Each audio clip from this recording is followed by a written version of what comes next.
নেত্রকোনায় আশ্রয়ণ প্রকল্পের বাসিন্দাদের আয় বর্ধক কাজে সংযুক্তকরণের লক্ষ্যে হাঁসের বাচ্চা বিতরণ করা হয়েছে। বিস্তারিত দেখুন নেত্রকোনার নিজস্ব প্রতিনিধি হৃদয় রায় সজীবের প্রতিবেদনে।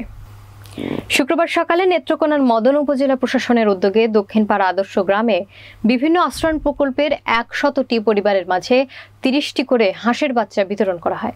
বিতরণ অনুষ্ঠানে প্রধান অতিথি হিসেবে উপস্থিত ছিলেন জেলা প্রশাসক শাহেদ পারভেজ। এছাড়াও মদন উপজেলা নির্বাহী কর্মকর্তা শাহ আলম মিয়া, উপজেলা কৃষি কর্মকর্তা হাবিবুর রহমান সহ স্থানীয় জনপ্রতিনিধিরা উপস্থিত ছিলেন।